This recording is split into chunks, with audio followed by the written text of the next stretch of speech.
Come stop and take a trip down on my block, where you see hidden potential, young minds sharper than Ginsu, and ain't afraid to speak their mind if they got something against you. We standing with you, we tackle issues like civic pride. Hate will cease to exist, let's put our differences aside. From my side to your side, from Dutchtown to South Side, from Penrose to North Side, from Benton Park to Old North, the West End to West Side. We blessed when we step out, we stand down, rise up, stand together, wise up.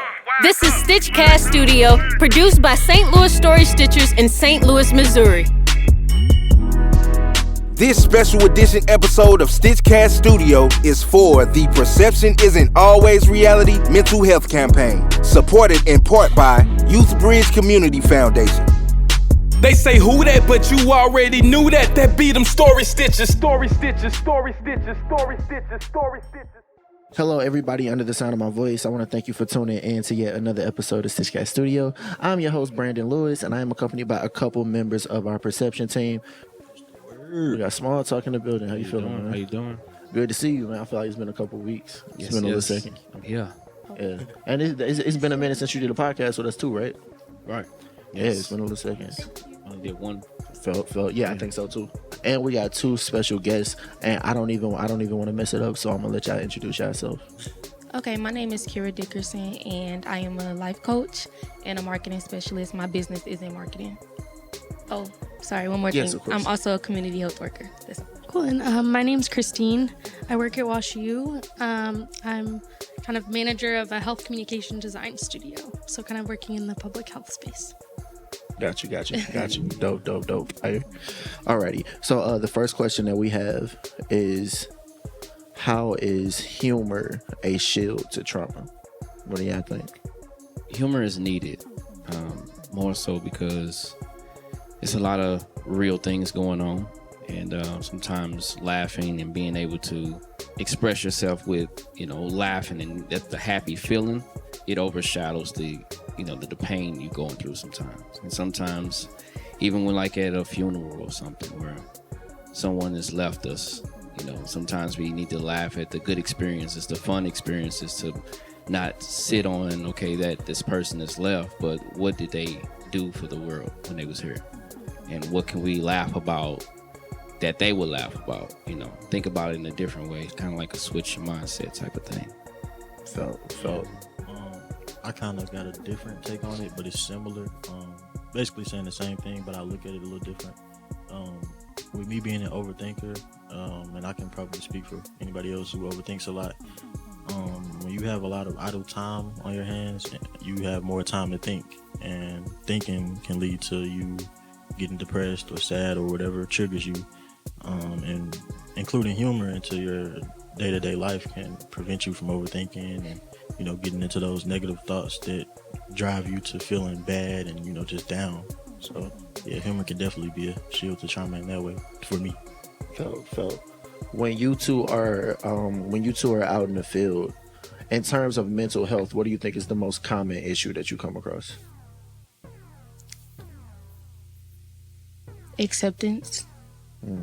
Realizing, I would say being okay with not being okay, and just accepting that, maybe you do need help. And I know that sometimes it may take you a while to get there. And I think it is important for us on this side of it, and like family members, your support system, to be patient with the person, because sometimes it could be overwhelming and they're trying to figure out what they're going through themselves. So I would definitely say acceptance. I like that answer a lot. I feel like I agree with everything you said. I think I also noticed a lot of, kind of on the same vein, like keeping it inside and maybe not wanting to talk about it. Even if you have a supportive environment, I feel like it's not always easy to like open up like that. Yeah, that's true. 100%. Now for y'all three who aren't particularly in a field that deals directly with mental health or whatnot, there may be a connection, but not so much of a direct connection. And your friends and the people that you know, to the people that you know, what do you think is the most common issue concerning mental health that y'all notice in the people around you? I guess this is part of like acceptance, but kind of being in denial, is like in general as a whole. Then that's like the worst in my opinion, thing to be or thing to go through is being in denial or not knowing how to face your traumas or whatever is your triggering point. You know, not knowing how to deal with it or how to confront it or what to do when it hits you. That's usually what I see. I would say the most important thing I noticed from teaching kids and being able to watch young adults become adults, like a lot of times, it's not them not knowing who they are. So, you know, when you are younger, you kind of already know what you are at 10. You really don't know that you know that, but the things that you love it really hard around like 7 to 10 years old when your conscious kick in. But when you get older, you start worrying about what people think. And you kind of find influencers that shouldn't be influenced by you, you know, or you shouldn't be influenced by them, I mean. And then you kind of get lost into where you're supposed to be based off influence. So not knowing who you are and accepting who you are, not knowing what you're capable of, not knowing what you're good at. A lot of people, you know, adults, when they become a little older in the 30s, they start to worry, okay, what am I doing now? Like, what's going on? You know, am I this? Am I that? Like, you know, we think because society tells us by 30 you should be already boo, or by 40 you should be already, but it just doesn't matter. Some people can figure it out at 18 and been living that lifestyle since 18 and doing good at 45, you know, but it just depends on when it hits you. You know, it's kind of like if you don't know who you are, that's the hardest part for a lot of people. And I agree with what you all said too. And sometimes I think it's not denial. Sometimes it's just lack of education, lack of knowledge about mental health or the specific mental health illness that you may be dealing with. So I think sometimes it may just be, the problem may be identifying what you're going through. So not being able to understand what you're going through. So it's like, how can I accept something I don't understand? Mm-hmm. You know, that's deep. Yeah, that's a very good point. I was actually going to say a lack of awareness, or that's the thing that I see the most of. Like being in Story Stitches or whatnot, and us having gone over the topic of mental health a couple times or whatnot, and sat with more than just a couple counselors or whatnot. I know a little more than my friends and family when it comes to that particular area. And actually now, as I say it, I realize that if I wasn't here, then I probably wouldn't know as much either. And so I think a lack of awareness is really big. Not only being aware of when you're angry and why you're angry or whatever that emotion may be, but also being aware of when other people are angry or whatever emotion it may be. Emotional intelligence. Yes, absolutely. Yeah. You know, so then, you know, you might have somebody snap on you or whatnot, and you realize like, wow, they're not even snapping on me right now. Mm-hmm. Like, I'm not even the one that they mad at right now, mm-hmm. or whatnot. And you know, stuff like that come with like learning and all of that. Mm-hmm. And those things just aren't really taught so much in everyday life, at least for the people around me. You know, that's not really, you can't teach something that you don't know, and you don't know what you don't know. Thinking about generational differences too, like if you're mm-hmm. surrounded by family members who've never known about resources or mm-hmm. or thought about it in that way, then it's going to be harder for you to go to them to ask them for a resource or something like that. So I think like connecting those bridges and like educate, like not only educating yourself but sharing what you learned with mm-hmm. everyone around you can be really important. Agreed. But hard to do. Yeah. What was the question again? The question was, in terms of the people around you, what is the mental health obstacle that comes up most often? Not like that they talk about most often, but that you notice in the people around you. How they're perceived to other people. What you mean? Like, a lot of people I be around, like my peer group, they seem to care about how they look in other people's eyes. Mm. So they might not, you know, be like, oh, I got a problem, because that might make them seem weak mm-hmm. in a way. So they worry about other people' opinions instead of their own well-being.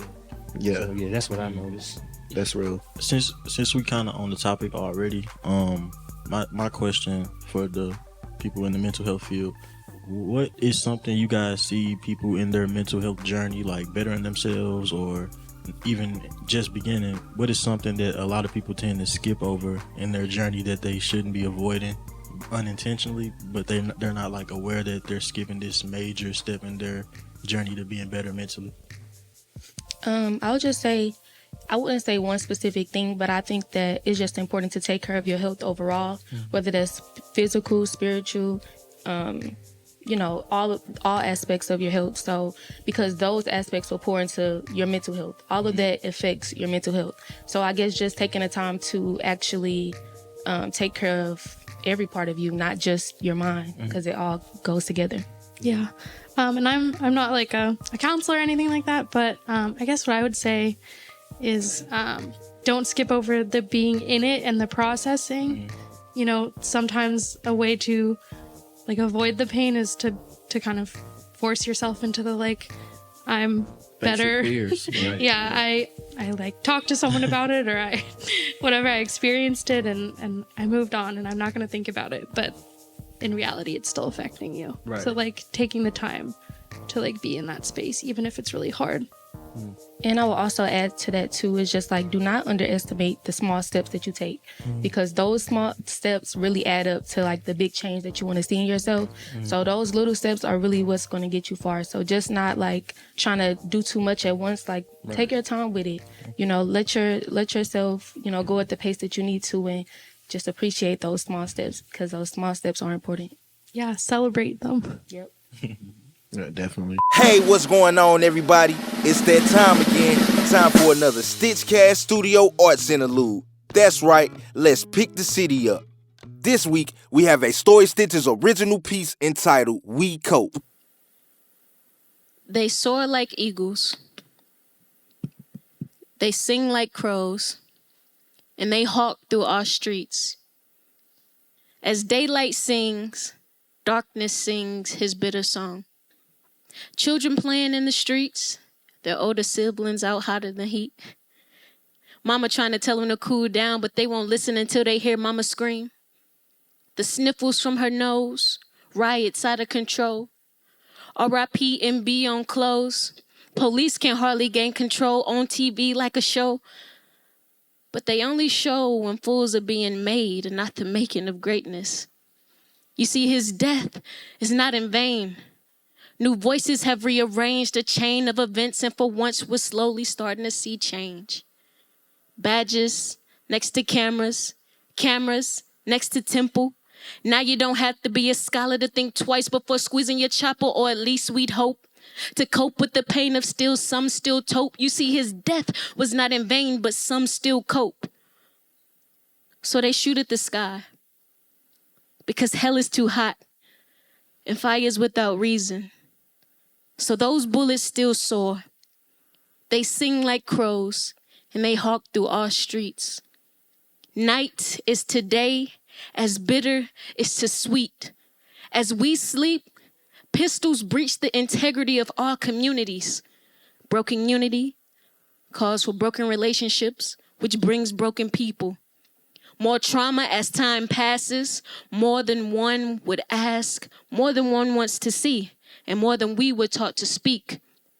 So lonely nights he thinks about MB, how he wants to change this contradicting system, not just the laws, but the people that come with them. But then he remembered that he's a felon with every right but the one to use his voice. So back to hiding behind his tote he goes, with words choked out of his throat. Now his heart's too cold to provide tears for his eyes to cope. Back to prison, or at least they'd hope. So they still soar. They sing like crows, and they hawk through our streets. As daylight peaks, darkness still sings songs that are bitterly sweet. Those who can see and have the courage to speak have helped us continue our journey where we hope to find peace. Mike Brown's death didn't just show us that there is a gun problem in the police force, but in our communities where little kids are forced to grow up faster than they should. Let these senseless acts of violence encourage you to be the change that you want to see. Do it for the ones that cannot, the ones that want better, even the ones that don't know better. Because I would do it for all 4 of my friends who were shot and killed in 2018. And 3 of the 4 will never get to see 21. And here I am, 22, wishing they could see it. Wishing we didn't have to grow up so fast. Wishing we could have grew up outside of the system. But they still soar. They sing like crows, and they hawk through our streets. When night turns to day, I hope that every blind eye can see how high death sings and why mama screams. Thank you. Similar to the question I asked earlier, but this time, what are some of the obstacles that people face when seeking help for their mental health? I think we touched on this already, but definitely awareness and education. I mean, how can you find help if you don't even know where to go or who to talk to? And I think like there's lots of resources out there in the city, or just lots of different places, but how would you know that necessarily if someone in your life isn't telling you about it, or you don't actively seek it out? And even actively seeking it out is hard. So I think that's like a really big step. Agreed. Can you two talk about the disconnect between those that are masculine and those that are feminine? Like, why is it that those that are masculine and those that are feminine see the world so differently? And is this a healthy disconnect? Well, I can dive in. I mean, I think it's an interesting framing. I think there's like societal like overarching like systems and structures that kind of make people think that there are a really big difference, and that doesn't mean there aren't, but like the framing of that, I don't know, I just want to like question it a little bit. Gotcha. I don't know. Yeah, I mean, everyone experiences the world differently, and there's definitely structures in place that kind of push men and women apart in different ways, but yeah. It's That's what I would society. say. It's definitely Yeah. society. Yeah, I see that too. Yeah, I 100% agree. And it's our genetic makeup, honestly, too. Yeah, that's true. So We just both feel of those the play a same. part. So when you say society, what do you mean by that? It's the things that you told growing up. It's the things you see on the internet. It's the things you told in school. It's the friends you're around, your communities. It's just that's society. Everything around you, everything that's talked about. You know, The standards that people set. yeah. And right now on social media, there's a heavy men versus women right now. Like everything you see is really, especially in relationships, but everything, not just relationships, but heavy in relationships. But men versus women is a big, I would say, agenda, I guess, gender right now gender through wars. social media. Gender wars. Yeah. I'm not like a professional about in that field or anything, but I feel like that's something that like you just ignore what everyone else thinks and feel how you want to feel. We just got to push the message that everyone is allowed to feel how they want to feel when they want to feel it, and they're allowed to show it as well without being shunned, or you know, because men feel like they're soft or too emotional if they get sad or mad easily, and you know, some women are expected to be tougher than others. You know, it's just a lot of weird standards that I don't even know where they came from, but now they're here and they're very, very present. So, And I think it starts with what we're doing right now. We're in a room with men and women having an open conversation, bridging the gap, trying to come together. So I think it just takes, I guess, the trendsetters or whoever you want to call them, influencers to start doing it. And, you know, hopefully whoever fall in line will fall in line. But it takes us to start it. Yeah, somebody got to start it. Yeah, definitely.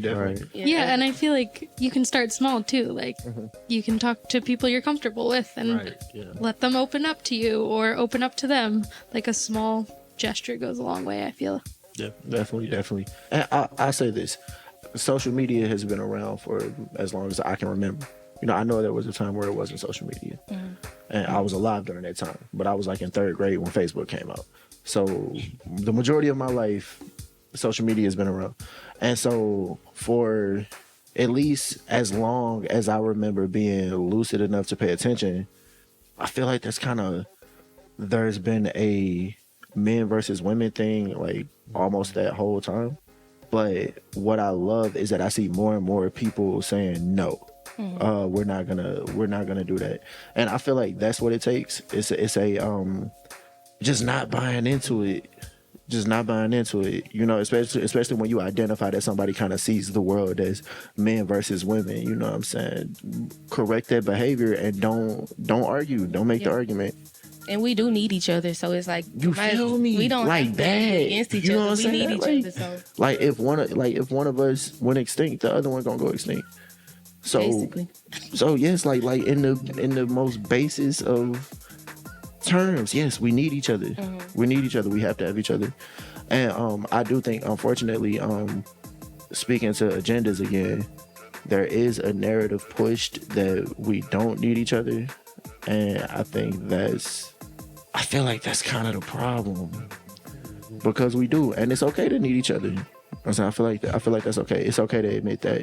Going forward, what are some healthy practices in terms of becoming more mentally healthy? Like, let's say if I'm feeling overwhelmed or whatnot, if I'm in my breaking point, what should I do to save my mental health or to improve my mental health? For me, what helps me is what I look at and what I listen to. That's everything. What your eyes are seeing, what your ears are hearing. That can be, you know, physically people talking. It could be podcasts. It could be YouTube. It can be any kind of flip that can, whatever you watch, it's more positive. Whatever you listen to, it's more positive. If it's anything that's working towards you and whatever you weak at, listen to that. Whatever you weak at, listen to that. Look at that. You know, that's what I've been doing more, like learning more discipline, listening to just different people that's on that, like super on that. So whoever is passionate about this thing, let me listen to this person. Let me follow this person, and just kind of just whatever you watch. Eventually, if it becomes a pattern, it's a change. You know, patterns change. I agree with that. One thing I would say is pay attention to what you were doing prior to your depression or sadness or whatever it is that you're going through, and try to like change your hobbies around. Like, one thing that I've been doing is like, okay, I've been doing all of these things as my hobbies for fun, but I still feel how I feel at the end of the day, so I need to try some new things, or maybe put more time into your hobbies to try to keep your mind from thinking about the negative things in your life. Yeah. You just took my answer. That was my answer. and I would add on to that too. I agree with what everybody said, and just speaking life into your life, journaling, finding different outlets that you could use to, you know, when you're feeling overwhelmed, or different activities you like to do, go have fun, get out the house. And honestly, this may sound crazy, but honestly, just getting up, showering, brushing your teeth, all of those things help you feel better. So it's just, especially when you're depressed, those things may sound small, but those things are big. So just like I said, take it day by day, step by step, but just finding those outlets that you could go to when you're feeling overwhelmed. And it's almost like changing the way you wake up too. I mean, we on autopilot normally all the time. So try to switch it up. Right. Okay, today I will have a great day. It might sound cliche, it might sound like it ain't gonna happen, but you need to speak that out loud. Do that a lot every day. Even if something is happening throughout the day that's making you feel like you're not gonna have that great day, try to just ignore it. Like, whatever, I'm still you gotta gonna have that great day. You gotta make sure you have a great day, regardless of what goes on. Most things are out of your control, so there's nothing you can do about it. Just have a great day. Yeah, and it's nothing like having a good supportive person that you could turn to vent to, you know, that. But if you don't, you know, there's always journaling, which is basically venting to yourself, but just releasing it, letting somebody hear it, or let your let your paper hear it. Yeah, Right. I agree with that. Like, creativity can come in different forms. Like, it could be journaling, it could be drawing, it could be sports, like it could be walking. It can be a lot of different things, but I think like letting yourself have the moments that bring you joy are good. But I really agree with you about those first initial steps. Like, how do you even get to that if you can't get out of bed? Yeah. Exactly. And if you can't bring yourself to shower, like that is a huge step. Yeah, and I also think we kind of touched on it earlier, but self-awareness goes a really long way.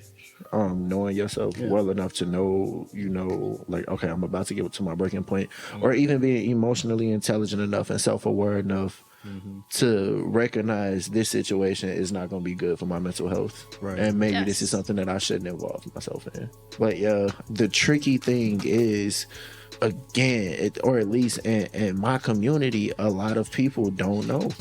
Like they don't know. So how do we if there's a message that's really essential, like a message that when you're talking one-on-one, you're telling people that you wish you can share on a broader spectrum, what is that message? So a message from someone struggling with their mental health, or from someone supporting someone with mental health, or both? Let's do both. Okay. That's very broad. You can specify it as much as you want to, but I just didn't want to put no walls on it. You know what I'm saying?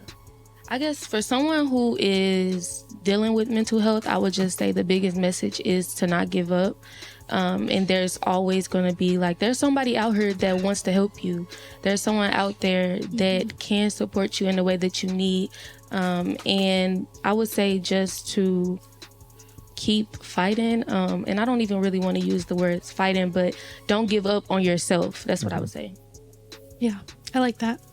I think just from the point of view of someone struggling with mental health, I think you want to take responsibility for yourself, but you also want to let people know that you're struggling. So it's, I don't know, I appreciate you even if I'm not reaching out right now, or I'm struggling with something, but I still care about you. Can I speak on that? Yes, of course. Like you said, vulnerability is huge, especially as a man, because we're not really taught that. We're not really prone to open those walls, open those doors. So one of the biggest things that I tell people is, for you to be vulnerable with others, you have to allow yourself to be vulnerable with yourself in a way. Yeah. And the best way that I found vulnerability through my experience was through meditation and being and allowing myself to observe my thoughts, allow myself to observe my emotions, and don't hang on to them, but also don't suppress them. Allow them to speak. And if I allow them to speak, I'm able to hear the problem all the way fully. And if I can hear the problem all the way, then I can find a solution. Because you can never find a solution if you don't know the problem. So we need to learn how to sit with that, allow ourselves to listen and be vulnerable with ourselves. And when we fully understand the problem, even if we can't solve it with ourselves, we're now in a better position to be vulnerable with others and explain the problem to others and seek help. Yeah, and I agree with that too. And then for someone who is, we said, helping someone with mental health or supporting somebody who has mental health, I would say it's just being patient with that person, because a lot of the times you may not understand why it's taking them so long to just get over this hump or understand what they're going through, but just having that patience and letting them be at their own pace, but still supporting them all along the way. Y'all got me? Yeah. And go ahead. No, I was just going to add on, you might have an interaction with someone where, I don't know, you bump into them and they're really annoyed and they yell at you and you're like, why was that such a big deal? That was so small. I can't believe you're angry about this. But little do you know that this is the last thing on a pile of things that happened to them today, and they just can't take it anymore. So patience definitely is key, and knowing that you don't know everything that other people are going through all the time. Yeah, and not taking things personal. And I know that may be hard because we're all human. We all have feelings. But just especially with somebody who's really at their low point, just not taking things personal and being able to kind of separate yourself from the situation and not look at it from your perspective, but their perspective. And also to never stop sending them encouraging messages. No matter how long they ignore them, they are getting those messages and they are looking at them, you are keeping them going whether you know it or not. So it's having a level of compassion. Compassion is always bringing people together. And that's where we can put ourselves in a position to be selfless. So if we can't allow ourselves to be compassionate towards ourselves and towards each other, then we're going to still go around this loop that we've been in for a while. Yes, 100% agree. So basically giving each other grace. Yes. Agreed.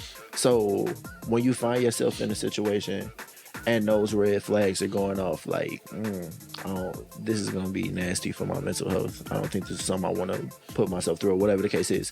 What are those red flags? What are those signs that you're looking for to know if dealing with somebody is good or bad for your mental health? I would say tuning into yourself, it requires you to know who you are and like those boundaries that you should have with other people. I would also say listening to my intuition kind of helps that as well. When you're in tune and you're aligned, anything that brings you out of alignment, you're going to be able to notice. So that's how I would say that's what helps me to like draw the line between who's for me and who's not for me. I second that, because even if it's something going on in my own mind, a big red flag is if my mind is talking about my body is going a completely different way and is telling me, hey, step back from this. This is not something you want to engage in. It's going to reflect on other people as well. So really being in tune with your body, and like she said, being in tune with that intuition, your intuition is always going to let you know, because it's always 10 steps ahead of your mind. It's always 10 steps ahead of what other people think. It's got you every step of the way. That's what connects you to God. Yes, I definitely agree. So definitely with the intuition and discernment. And then if you don't have that judgment built up just yet, I would say anything that is draining you more than pouring into you, to stay away from it. Definitely. Well, I needed that a couple years ago. Fake it. But yeah, I agree 100%. And I would also say that you should, a lot of times, especially for people that aren't emotionally intelligent or mentally mature. There we go. I like that better. That aren't mentally mature or emotionally intelligent.